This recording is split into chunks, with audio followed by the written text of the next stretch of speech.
পাহাড় থেকে সমুদ্র, বন থেকে সমতল, নদী থেকে খালবিল, শিল্পীর তুলিতে আঁকা মনে হবে কেরালাকে। 15,500 বর্গমাইলের রাজ্যে বসবাস করেন প্রায় 3.5 কোটি মানুষ।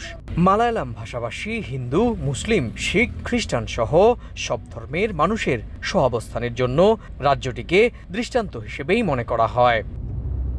রাজনৈতিক বৈচিত্র্যে ঠাসা রাজ্যটিতে 2021 সাল থেকে শাসন করছে বাম নেতৃত্বাধীন লেফট ডেমোক্রেটিক ফ্রন্ট বা এলডিএফ। 140 আসনের 98টি আসনই বাম এবং তাদের শরিকদের দখলে। বিরোধী দল কংগ্রেস নেতৃত্বাধীন ইউডিএফ বা ইউনাইটেড ডেমোক্রেটিক ফ্রন্ট, তারা রয়েছে 41 আসনে। বিজেপি এখানে শূন্য। 1, 2, 3 ঢাকায় জমি জিতে নিন 100% ক্যাশব্যাক সহ 20 কোটি টাকার পুরস্কার। তবে লোকসভার চিত্রটা প্রায় 180 ডিগ্রি উল্টো। 2019 সালের 20 আসনের কেরালায় কংগ্রেসময় গোটা রাজ্য। বাম জোটকে কার্যত খড়কুটোর মতোই উড়িয়ে দিয়েছে রাহুল গান্ধীর দল। সেবার তাদের ঝুলিতে 19 আসন পেয়ে সবচেয়ে রেকর্ড আসনের রাজ্য হিসেবে শিরোপা পেয়েছে কংগ্রেস। যদিও কংগ্রেস এককভাবে পেয়েছিল 15টি আসন, তাদের শরিকরা বাকি 4 আসনে জয় নিশ্চিত করে। ওয়ান রে থেকে প্রায় 3 লাখ ভোটের ব্যবধানে নিকটতম প্রতিদ্বন্দ্বী বাম প্রার্থী পিপি সুনীলকে হারান রাহুল গান্ধী। বামরা পায় মাত্র 1টি আসন।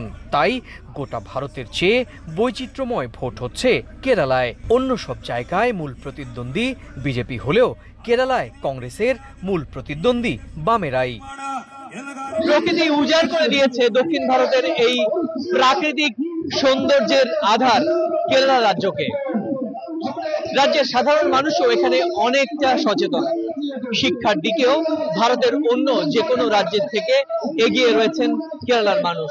আর তাই তারা মনে করছেন গোটা দেশে ধর্মীয় যে মেরুকরণ সেটার আঁচ ফেললেও বিজেপি কেরালায় সেই আঁচ ফেলতে পারেনি। আর সে কারণেই 2016-র পর থেকেই অনেক চেষ্টার পরেও বিজেপি সেখানে খুব বেশি প্রভাব ফেলতে পারেনি। আর এবার লোকসভা নির্বাচনেও বিজেপি প্রচারণায় এগিয়ে থাকলেও ভোট বাক্সে ঠিক কি পরিমাণ প্রভাব পড়বে সেটা কিন্তু জানা যাবে আগামী 4 জুন। কেরালা রাজ্য থেকে সুব্রত আচার্য, সময় সংবাদ।